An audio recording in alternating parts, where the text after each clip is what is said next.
The United Nations says some villages hit by Cyclone Kenneth in northern Mozambique have been entirely wiped out. After conducting an aerial assessment of the area, a senior official from the UN humanitarian agency described the level of destruction as heartbreaking and said many people would need assistance in the coming days.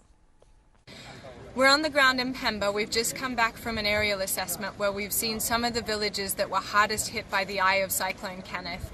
These villages have been entirely wiped out. They look like they've been run over by a bulldozer. The people are asking first for shelter, then they need water and purification, and they need food. So we are going to work closely with the government. We are here in support of INGC, who are coordinating this response to mobilize the supplies needed to get these people assistance as quickly as possible. The weather is still bad. It is still raining, but thankfully the winds have died down. So we will be doing everything we can in the next 24 hours to get people the supplies that they need and to continue to move out to assess areas and make sure that we know the full situation on the ground. Well, our correspondent Pumza Filhani is in the Mozambican capital Maputo, and she sent us this report. It's the worst storm this part of Mozambique has seen. The people here were unprepared. Days after Cyclone Kenneth hit, many are still shocked at the force of Mother Nature. Heavy winds of up to 200 kilometers ripped through northern Mozambique, destroying homes and uprooting trees.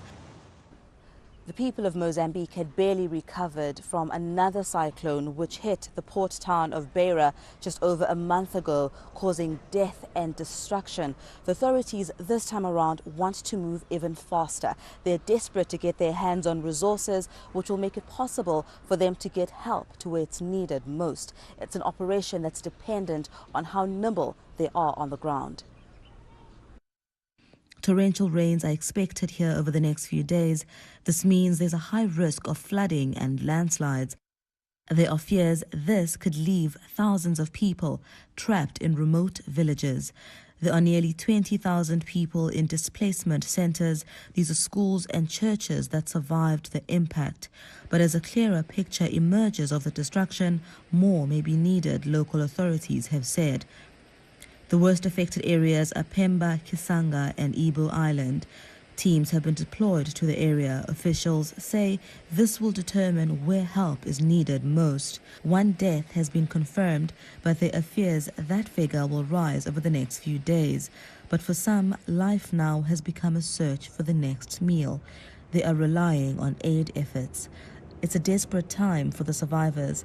Rebuilding their lives will be slow and daunting for many people of this poor country. Pumza Filhani, BBC News, Maputo.